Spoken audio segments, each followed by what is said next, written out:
हरिः ओम्। श्रीलक्ष्मी सहस्रनामस्तोत्रम्।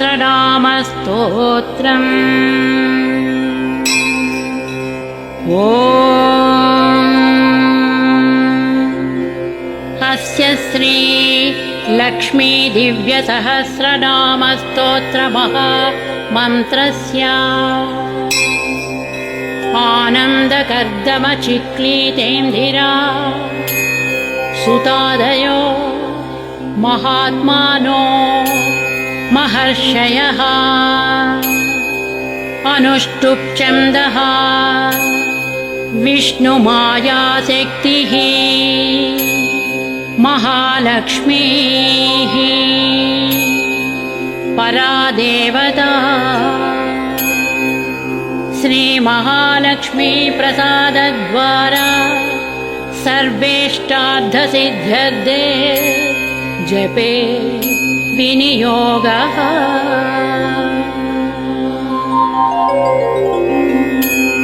श्रीमित्यादिषडङ्गन्यासः ध्यानम्। पद्मनाभप्रियां देवीं पद्माक्षीं पद्मवासिनीं पद्मवक्त्रां पद्महस्तां वन्दे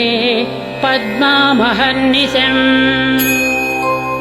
पूर्णेन्दुबिम्बवदनां रत्नाभरणभूषितां वरदाभयहस्ताढ्यां ध्यायेश्चन्द्रसहोदरी। इच्छारूपां भगवतः सच्चिदानन्दरूपिणी सर्वज्ञां सर्वजननी विष्णुवक्षस्थलालयाम्। दयाळुमनिशं ध्यायेत् सुखसिद्धिस्वरूपिणी। दयाळुमनिशं ध्यायेत् सुखसिद्धिस्वरूपिणी। हरिः ओम्। नित्यागतानं तदित्या नन्दिनी जनरञ्जनी नित्यप्रकाशिनी चैव स्वप्रकाशस्वरूपिणी। महालक्ष्मीर्महाकाली महाकन्या सरस्वती भोगवैभवसन्धात्री भक्तानुग्रहकारिणी। ईशावास्या महामाया महादेवी महेश्वरी हृल्लेखा परमाशक्तिः मातृका बीजरूपिणी। नित्यानन्द नित्यबोध नादिनी जनमोदिनी सत्यप्रत्ययनी चैव स्वप्रकाशात्मरूपिणी। त्रिपुरा भैरवी विद्या हंसा वागीश्वरी शिवा वाग्देवी च महारात्रिः कालरात्रिस्त्रिलोचना। भद्रकाली कराळी च महाकाली तिलोत्तमा काली कराळवक्त्रान्ता कामाक्षी कामदा शुभा। चण्डिका चण्डरूपेश चामुण्डा चक्रधारिणी त्रैलोक्यजननी देवी त्रैलोक्यविजयोत्तमा। सिद्धलक्ष्मीः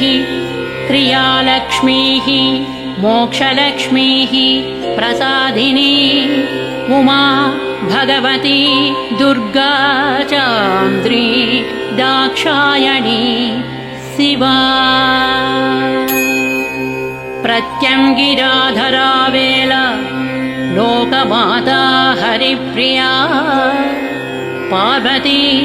परमादेवी ब्रह्मविद्या प्रदायिनी अरूपा बहुरूपा च विरूपा विश्वरूपिणी पञ्चभूतात्मिका वाणी पञ्चभूतात्मिका परा कालिका पञ्चिका वाग्मी हविः प्रत्यधिदेवता देवमाता सुरेशाना वेदगर्भाम्बिका धृतिः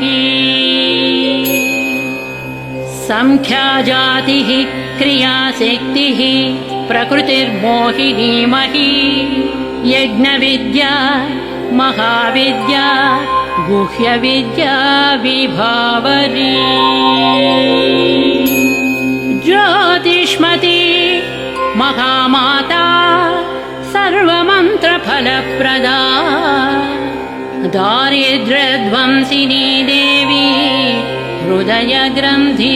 भेदिनी सहस्रादित्यसंकाशा चन्द्रिका चन्द्ररूपिणी अकारादिक्षकारान्त मातृका वर्णरूपिणी गायत्री सोमसम्भूति सावित्री प्रणवात्मिका शाङ्करी वैष्णवी ब्राह्मी सर्वदेव नमस्कृता सेव्या दुर्गा कुबेराक्षी करवीरनिवासिनी जया च विजया चैव जयन्ती च पराजिता कुब्जिका कालिका शास्त्री वीणा पुस्तकधारिणी सर्वज्ञशक्ति स्त्रीशक्तिः ब्रह्म विष्णु शिवात्मिका इडा पिङ्गलिका मध्या मृणाली तन्तु रूपिणी यज्ञेशानि प्रधादीक्षा दक्षिणा सर्वमोहिनी अष्टाङ्गयोगिनी देवी निर्भीजध्यानगोचरा सर्वतीर्थस्थिता शुद्धा सर्वपर्वतवासिनी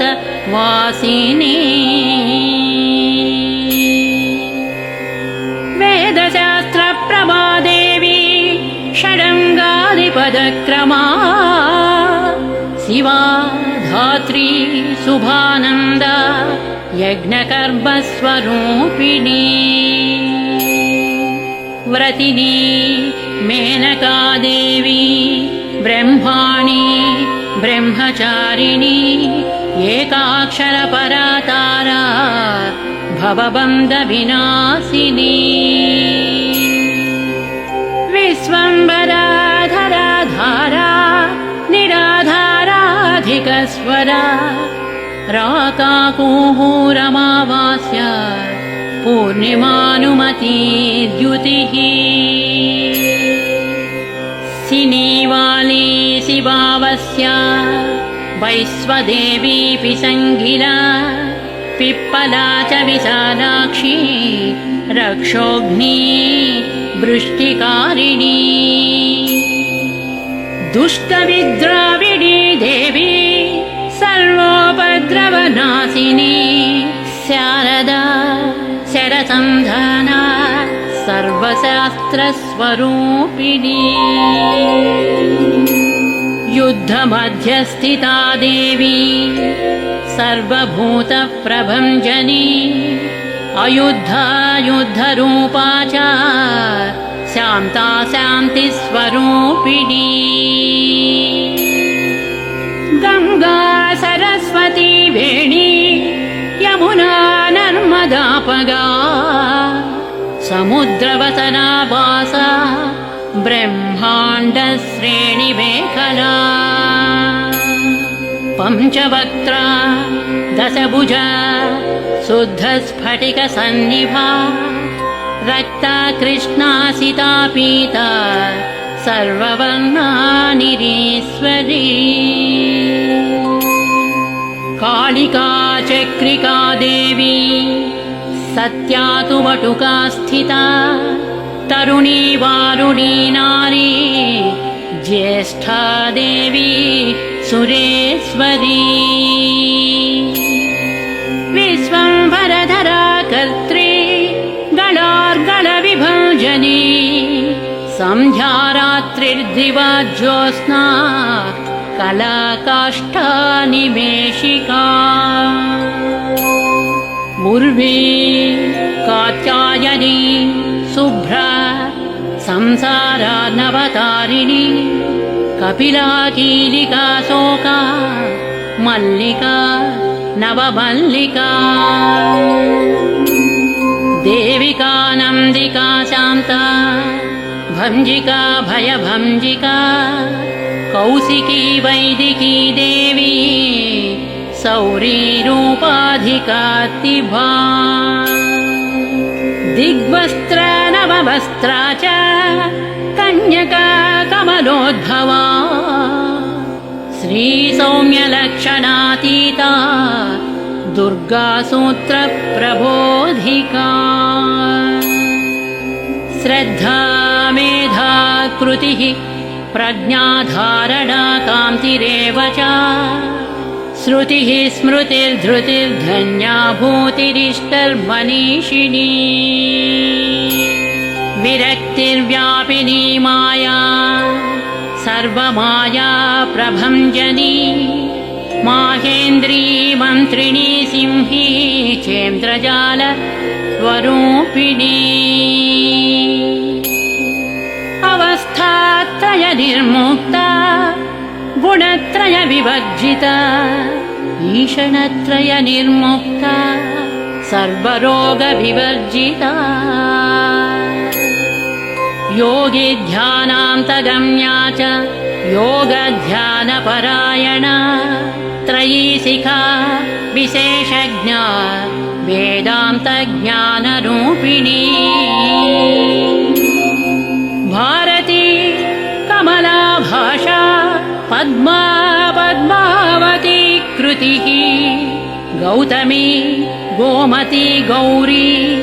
ईशानी हंसवाहिनी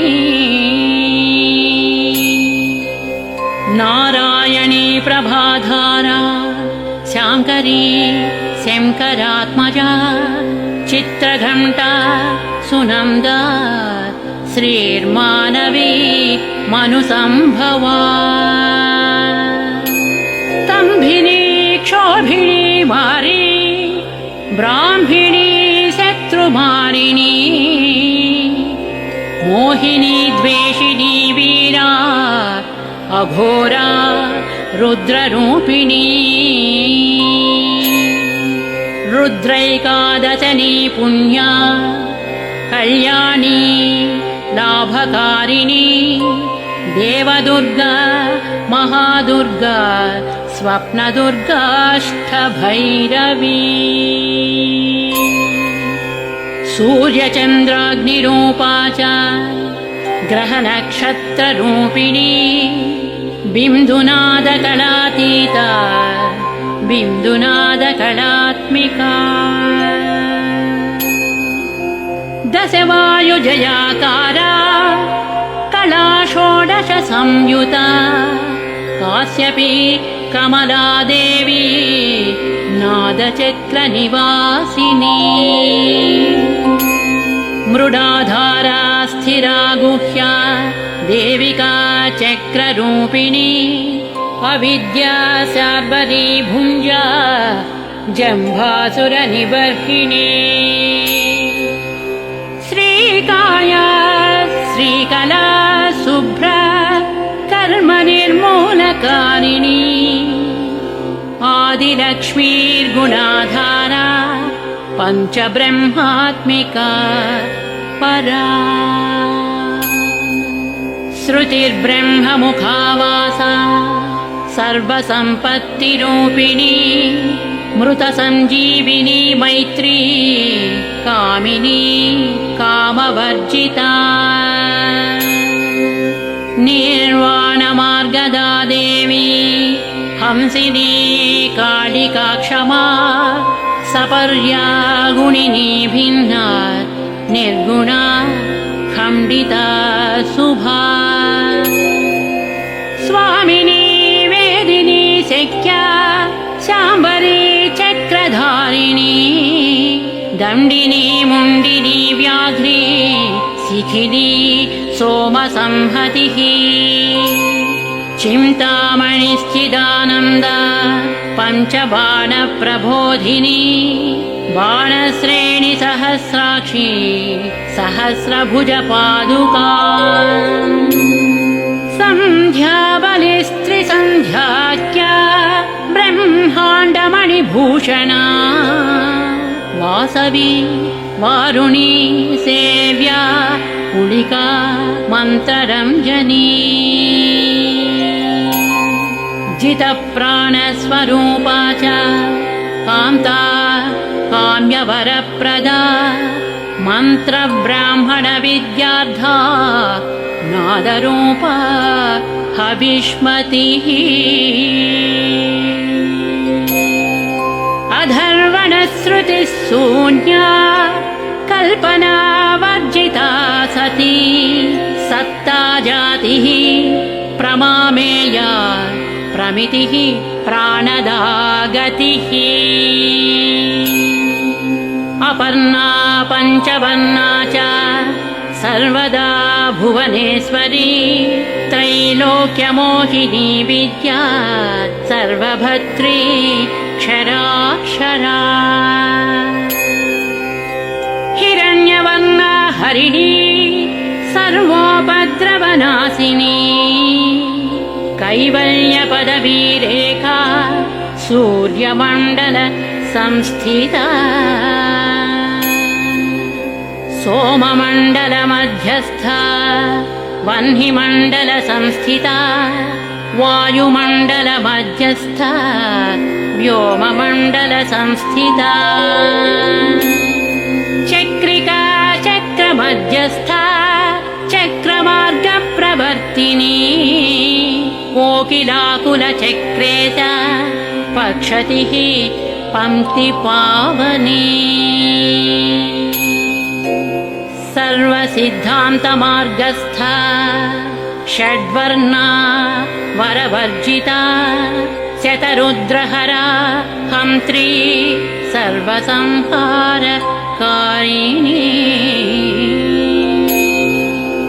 पुरुषा पौरुषी तुष्टिः सर्वतन्त्रप्रसूतिका अर्धनारीश्वरी देवी सर्वविद्याप्रदायिनी भार्गवी आजुषी विद्या सर्वोपनिषदा स्थिता व्योमकेशाखिलप्राणा पञ्चकोश विलक्षणा पञ्चकोशात्मिका प्रत्यक् पञ्चब्रह्मात्मिका शिवा जगज्जराजनित्री च पञ्चकर्म प्रसूतिका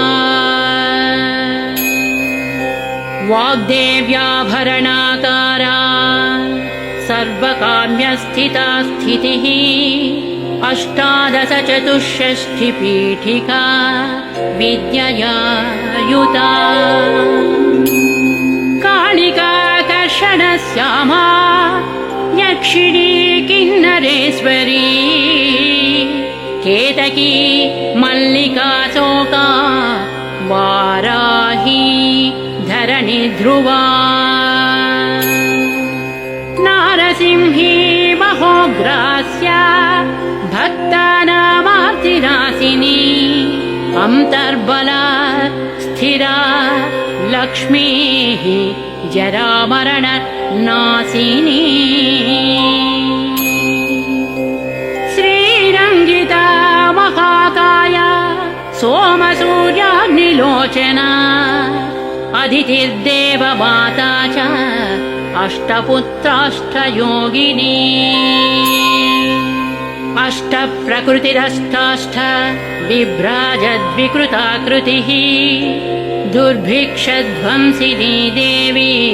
सीता सत्या च रुक्मिणी ख्यातिजा भार्गवी देवी देवयोनिस्तपस्विनी शाकम्भरी महाशोणा गरुडोपरि संस्थिता सिंहगा व्याघ्रगा देवी वायुगा च महाद्रिगा अकारादिक्षकारान्त सर्वविद्याधिदेवता मन्त्रव्याख्याननिपुणा ज्योतिःशास्त्रैकलोचना गिडा पिङ्गलिका मध्य सुषुम्ना ग्रन्थिभेदिनी कालचक्राश्रयोपेता कालचक्रस्वरूपिणी वैशारदी मतिश्रेष्ठा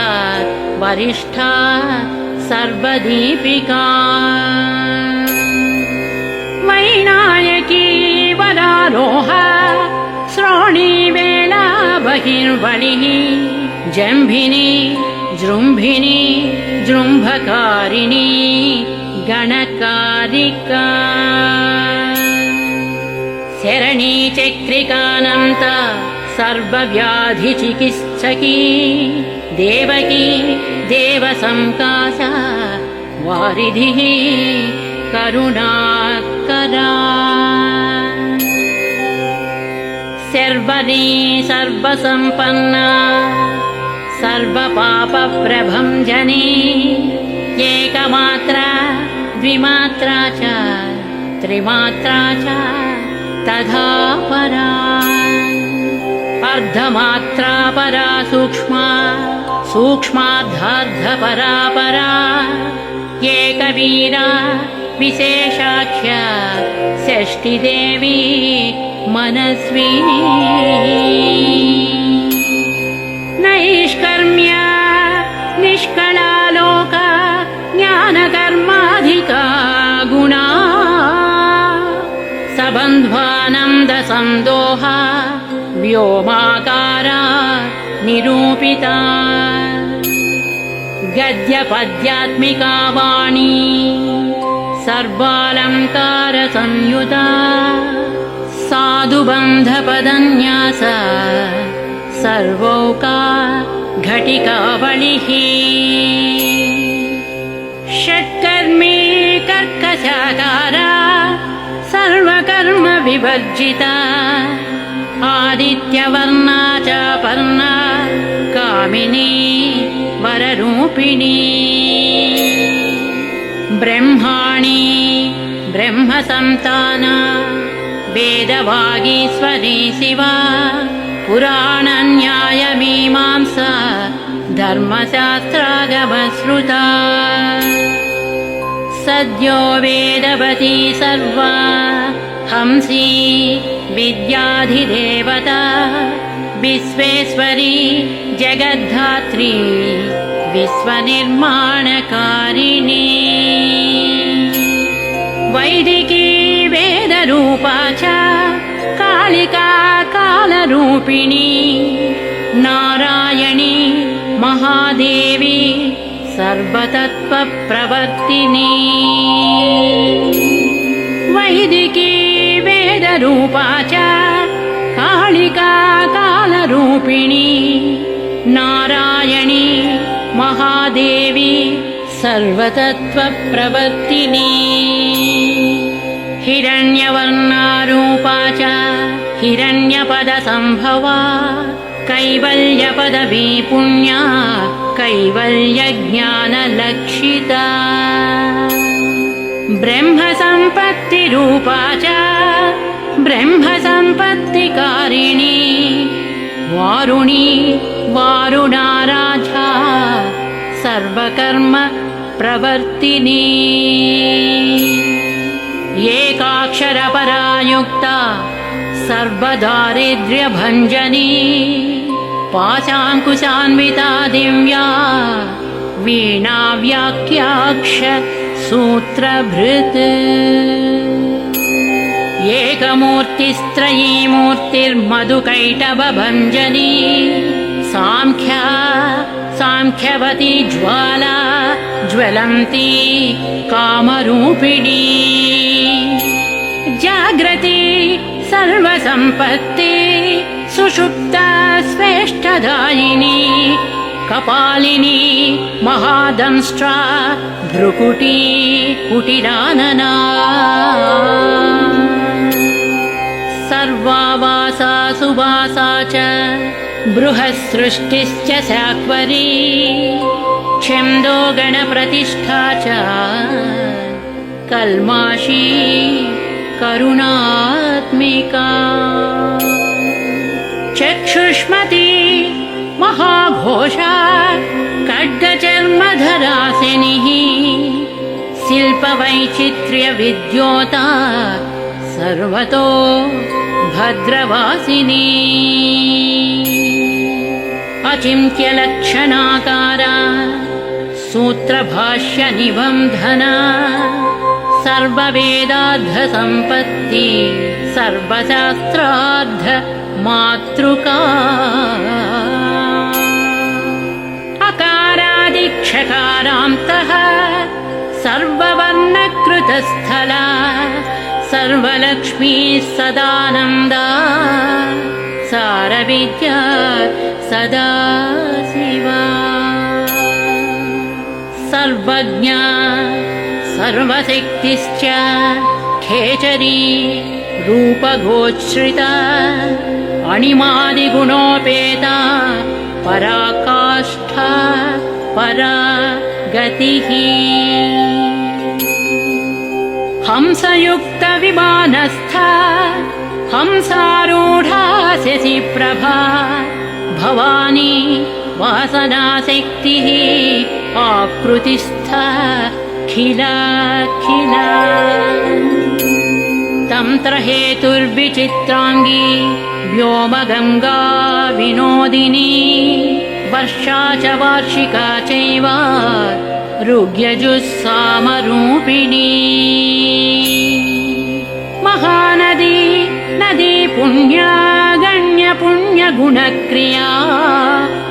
समाधिगतलभ्याद्धा श्रोतव्या स्वप्रिया घृणा नामाक्षरपरा देवी ह्युपसर्गनकाञ्चिता निपातोरुद्वयी जङ्घा मातृका मन्त्ररूपिणी आसीना च शयना च तिष्ठन्ती धावनाधिका लक्ष्यलक्षणयोगाढ्या ताद्रूप्यगणनाकृतिः एकरूपानेकरूपा सेन्दुरूपा सदाकृतिः समासतद्धिताकारा विभक्तिवचनात्मिका स्वाहाकारा स्वधाकारा श्रीप्रत्यर्धाङ्गी नन्दिनी गम्भीरा गहना गुह्या योनिलिङ्गाधारिणी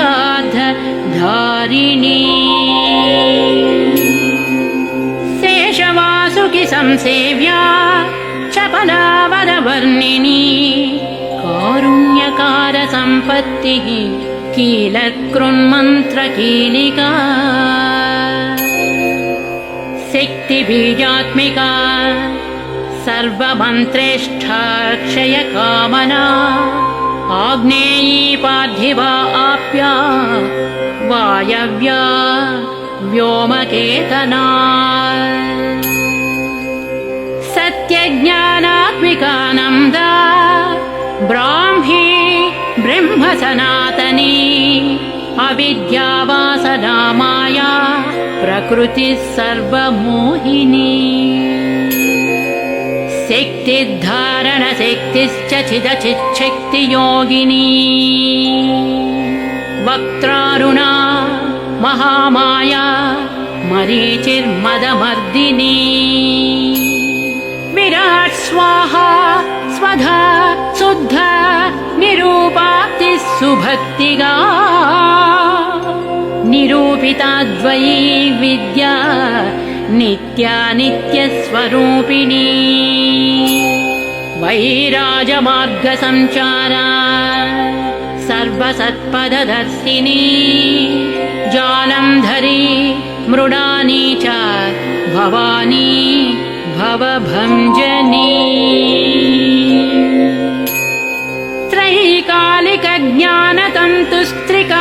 त्रैकालिकज्ञानतन्तुस्त्रिकालज्ञानदायिनी नादातीता स्मृतिः प्रज्ञाधात्रीरूप त्रिपुष्करा पराजिता विधानज्ञा विशेषितगुणात्मिका हिरण्यकेशिनी हेमा ब्रह्मसूत्रविचक्षणा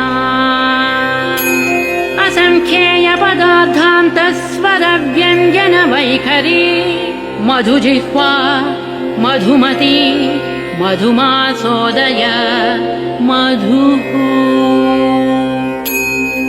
माधवी च महाभागा मेघगम्भीरनिस्वना ब्रह्मविष्णुमहेशादि ज्ञातव्यार्धविशेषगा नाभौ वह्निशिखाकारा ललाटे चन्द्रसन्निभा भ्रूमध्ये भास्कराकारा सर्वताराकृतिर्हृदि कृत्तिकादिभरण्यन्त नक्षत्रेष्ट्यर्चितोदया ग्रहविद्यात्मिका ज्योतिर्ज्योतिर्विस्मृतिजीविका ब्रह्माण्डगर्भिणी बाला सप्तावरणदेवता वैराजोत्तमसाम्राज्या कुमार कुशलोदया बगला भ्रमराम्बा च शिवदूती शिवात्मिका मेरुविंध्यादिसंस्थाना काश्मीरपुरवासिनी योगनिद्रा महानिद्रा विनिद्रा राक्षसाश्रिता सुवर्णदा महागंगा पञ्चाख्या पञ्चसंहतिः सुप्रजाता सुवीर्या च सुपोषा सुपतिः शिवा सुगृहा रक्तबीजान्ता हतकन्दर्पजीविका समुद्रव्योममध्यस्था समबिन्दुसमाश्रया सौभाग्यरसजीवातु सारासारविवेकदृक्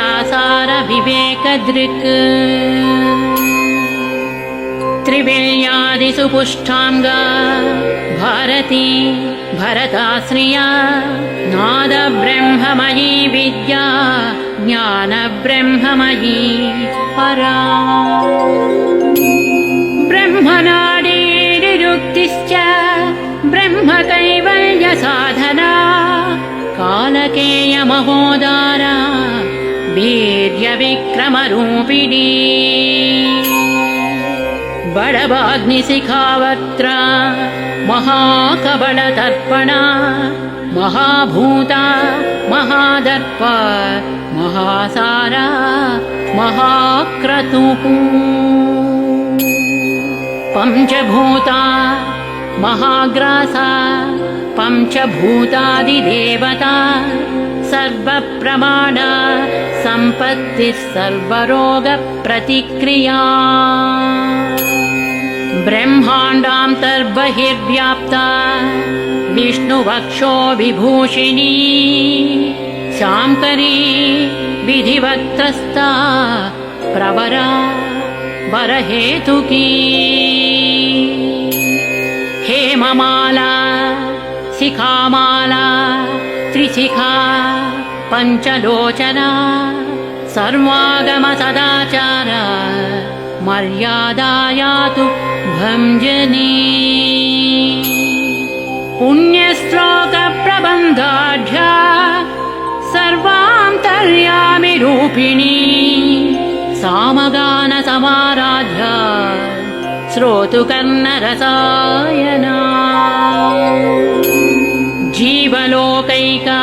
जीवातुर्भद्रोदारविलोकना तटित्कोटिलसत्कान्तिस्तरुणी हरिसुन्दरी मीननेत्रा च सेन्द्राक्षी विशालाक्षी सुमङ्गला सर्वमङ्गलसम्पन्ना साक्षान्मङ्गलदेवता देहहृद्दीपिका दीप्तिर्जिह्वा पापप्रणाशिनी अर्धचन्द्रोल्लसद्दंष्ट्रा यज्ञवाटी विलासिनी महादुर्गा महोत्साह महादेव बलोदया डाकिनीढ्या शाकिनीढ्या हाकिनीढ्या समस्तजुट निरङ्कुशानाकिवन्द्या षडाधाराधिदेवता भुवनज्ञाननिःश्रेणिः भुवनाकार वल्लरी शाश्वती शाश्वताकारा लोकानुग्रहकारिणी सारसी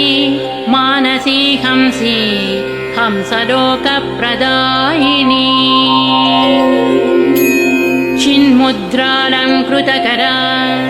कोटिसूर्यसमप्रभा सुखप्राणिशिरोरेखा सदसदृष्टप्रदायिनी सर्वसाङ्कर्यदोषघ्नी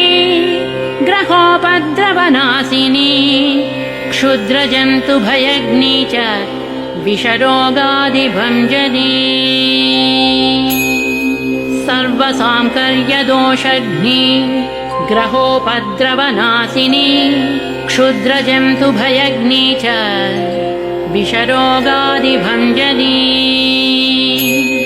सदा शान्ता सदा शुद्धा गृहच्छिद्रनिवारिणी कलिदोषप्रशमनी कोलाहल पुरस्थिता गौरी लाक्षणिकी मुख्या जगन्याकृतिवर्जिता मायाविद्या मूलभूता वासवी विष्णुचेतना वादिनी वसुरूपा च वसुरत्नपरिच्छदा छान्दसी चन्द्रहृदया मन्त्रस्वच्छन्दभैरवी वनमाला वैजयन्ती पञ्चदिव्यायुधात्मिका पीताम्बरमयी चञ्चत्कौस्तुभा हरिकामिनी नित्या तद्ध्या रमा रामा रमणी मृत्युभञ्जनी ज्येष्ठा काष्ठा धनिष्ठां ता शराङ्गी निर्गुणप्रिया मैत्रेया मित्रविन्दा च शेष्यशेषकलाशया वारणासी वासलभ्या चाव्यावर्तजनस्तुता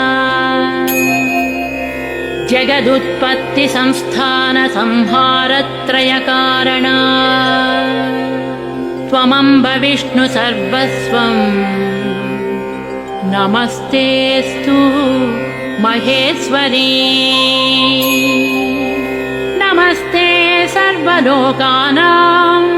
जनन्यै पुण्यमूर्तये सिद्धलक्ष्मीर्महाकाली महालक्ष्मीर्नमोऽस्तु ते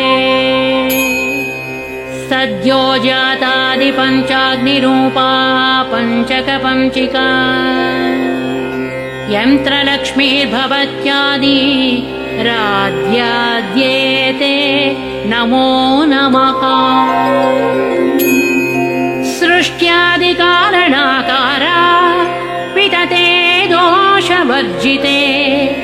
जगल्लक्ष्मीर्जगन्माता विष्णुपत्नी नमोऽस्तुते। नवकोटिमहाशक्तिसमुपास्य पदाम्बुजे कनकः संवर्णरत्नाढ्य सर्वाभरणभूषिते अनन्तनित्यमहिषी प्रपञ्चेश्वरनायकी अत्युच्छ्रितपदान्तस्थे परमव्योमनायकी नाकपुष्टगताराध्ये विष्णुलोकविलासिनी वैकुण्ठराजमहिषी श्रीरङ्गनगराश्रिते रङ्गनायकि भूपुत्री कृष्णे वरदवल्लभे कोटिब्रह्माण्डादिसंसेव्ये कोटिरुद्रादिकीर्तिते मातुलुङ्गमयं खेटं सौवर्णचषकं तथा पद्मद्वयं पूर्णकुम्भं क्षीरं च वरदाभये पाशमङ्कुशं शङ्खं च चक्रं शूलं कृपाणिकां धनुर्बाणौ चाक्षमालां चिन्मुद्रामपि बिभ्रति अष्टादशभुजे लक्ष्मीः महाष्टादशपीठगे भूनीलादिसंसेव्ये च स्वामि चित्तानुवर्तिनी पद्मे पद्मालये पद्मे पूर्णकुम्भाभिषेचिते इन्दिरेन्दिराभाक्षी क्षीरसागर कन्यके भार्गवी त्वं स्वतन्त्रेच्छा वशीकृतजगत्पतिः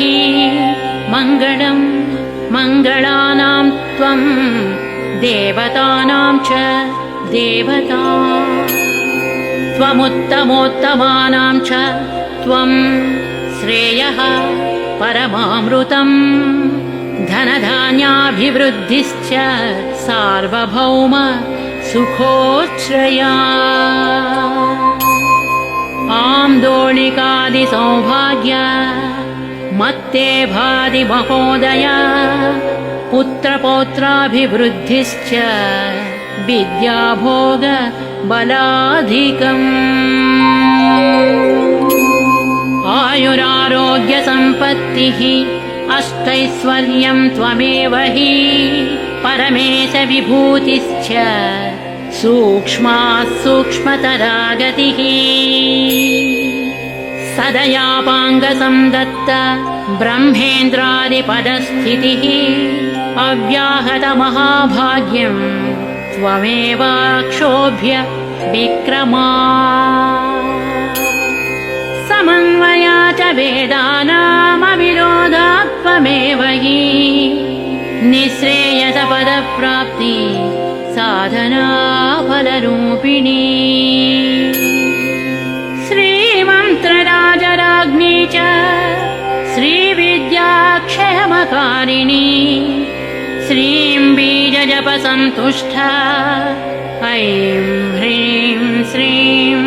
बीजपालिका प्रपत्तिमार्गसुलभा विष्णुप्रथमकिङ्करी क्लींकाराद्धसवित्री च सौमङ्गल्याधि देवता श्री षोडशाक्षरी विद्या श्रीयन्त्रपुरवासिनी श्री षोडशाक्षरी विद्या श्रीयन्त्रपुरवासिनी सर्वमङ्गलमाङ्गल्ये शिवे सर्वार्थसाधिके शरण्ये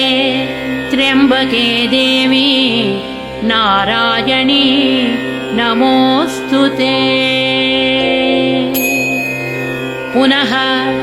पुनर्नमस्तेऽस्तु साष्टाङ्गमयुतं पुनः। सनत्कुमार उवाच एवं स्तुता महालक्ष्मीर्ब्रह्मरुद्रादिभिः सुरैः समद्भिरार्त्यै देवैश्च निःसत्त्वैर्भोगवर्जितैः ज्येष्ठाजुष्टैश्च निःश्रीकैः संसारास्वपरायणैः विष्णुपत्नी दधौ तेषां दर्शनं दृष्टितर्पणम्। शरत्पूर्णेन्दुकोट्याभा धवलापाङ्गवीक्षणैः सर्वां सत्त्वसमाविष्टांश्चक्रे हृष्टावरं ददौ। नमद्भिरार्तैर्देवश्च निःसत्त्वैर्भोगवर्धितैः महालक्ष्मीरुवाच नाम्नां साष्टसहस्रं मे प्रमादाद्वापि यः सकृत् कीर्तयेत् तत्कुले सत्यं वसाम्या चन्द्रतारकम्। किं पुनर्नियमाज्ञप्तुर्मदेकस्य रण्यस्य च मातृवस्थानुकम्पाहं पोषकी स्याम् अहर्निशम्। मन्नाम स्मरतां लोके दुर्लभं नास्ति चिन्तितम् मत्प्रसादेन सर्वेऽपि स्वस्वेष्टार्थमवाप्स्यथा। लुप्तवैष्णवधर्मस्य मद्व्रतेष्वकीर्तिनः भक्तिप्रपत्तिहीनस्य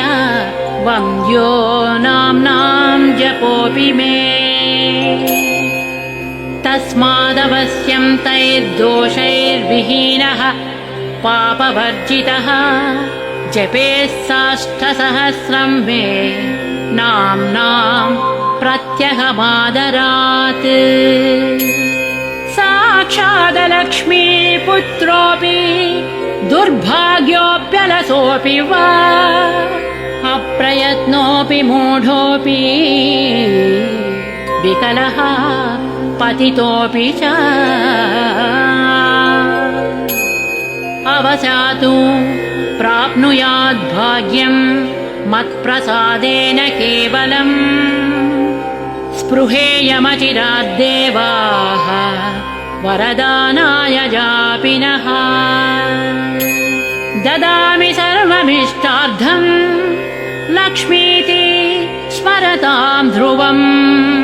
ददामि सर्वमिष्टार्थं लक्ष्मीति स्मरतां ध्रुवम्। सनत्कुमार उवाच इत्युक्तां तर्धते लक्ष्मीः वैष्णवी भगवत्कला इष्टापूर्तं च सुकृतं भागधेयं च चिन्तितम्। स्वं स्वं स्थानं च भोगं च विजयं लेभिरे सुराः तदेतत् प्रदाम्यद्य लक्ष्मीनामसहस्रकम्। योगिनं पठति क्षिप्रं चिन्तितार्थान् वाप्स्यदा। गार्ग्य उवाच सनत्कुमार योगीन्द्र इत्युक्त्वा स दयानिधिः अनुगृह्य ययौ क्षिप्रं तांश्च 12 योगिनः। तस्मादेतद्रहस्यं च गोप्यं जप्यं प्रयत्नतः अष्टम्यां च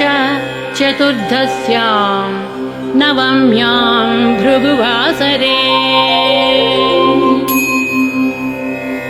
पौर्णमास्याममायां च सर्वकाले विशेषतः